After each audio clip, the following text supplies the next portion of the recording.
CM Revanth రెడ్డికి కిషన్ రెడ్డి లేఖ. So రాష్ట్ర ఆర్థిక పరిస్థితి మొత్తం రోజు రోజుకు దిగజారుతున్నది. కాంగ్రెస్ పార్టీ తన మేనిఫెస్టోలోనే 6 ప్రధాన గ్యారంటీలతో పాటు 420 హామీలు ఇచ్చింది. ఏవి నెరవేర్చలేదు. కానీ కేంద్ర ప్రభుత్వము గత 12 సంవత్సరాల్లో 12 లక్షల కోట్లు ఇచ్చింది. 12 ఏళ్లలో కేంద్ర ప్రభుత్వం 12 లక్షల కోట్లు ఇచ్చింది. అయినా కూడా రాష్ట్ర ప్రభుత్వము అమలు చేస్తున్న సంక్షేమ పథకాలలో ఎక్కడ కేంద్రం పేరు రావట్లేదు. కేంద్రము డబ్బులు ఇవ్వట్లేదని బదనాం చేస్తున్నది.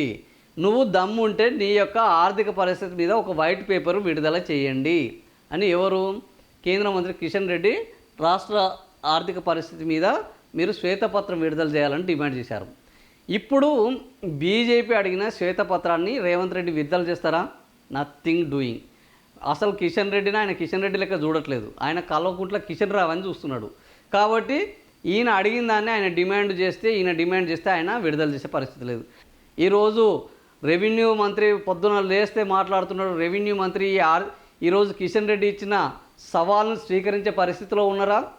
పొద్దున లేస్తే బీజేపీ అని మాట్లాడుతున్న కాంగ్రెస్ నాయకులు ఈ కిషన్ రెడ్డి అడిగిన శ్వేతపత్రాన్ని విడుదల చేసి ఎస్ కేంద్రము తెలంగాణ పట్ల వివక్షత వహించింది, ఈయన చెప్తున్న 1,00,000 కోట్లు రాలేదు. ఎందుకంటే గతంలో కేటీఆర్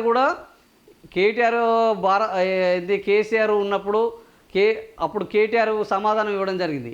మేము కేంద్రానికి 100 రూపాయలు ఇస్తే మీరు ఇస్తున్నది మాకు 50 రూపాయలు నాయన, అది మీరేం దయతలిచి ఇవ్వట్లేదు, మా మీద ప్రేమతోటి ఇవ్వట్లేదు.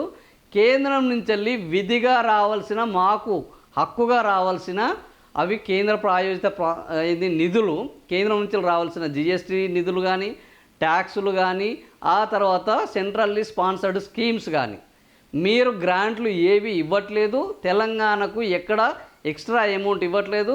పైగా మిగతా రాష్ట్రాలకు ఇస్తున్న వాటితో పోల్చుకుంటే తెలంగాణకి ఇస్తుంది ఇది అని వాళ్ళ యొక్క బట్టలు ఇప్పి బాజాట్లో నిలబెట్టారు.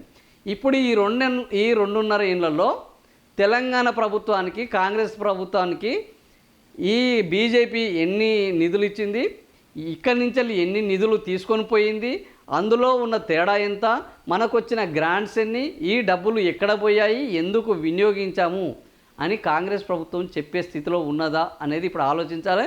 అసలు దీన్ని వాళ్ళు పట్టించుకుంటారా? ఎందుకంటే ఇది పట్టించుకుంటే వాళ్ళ యొక్క బట్టలు ఇది. సో పట్టించుకుంటారా లేదా అనేది ఇప్పుడు ఒక సందేహాస్పదం. ఏం చేస్తారనేది చూద్దాం.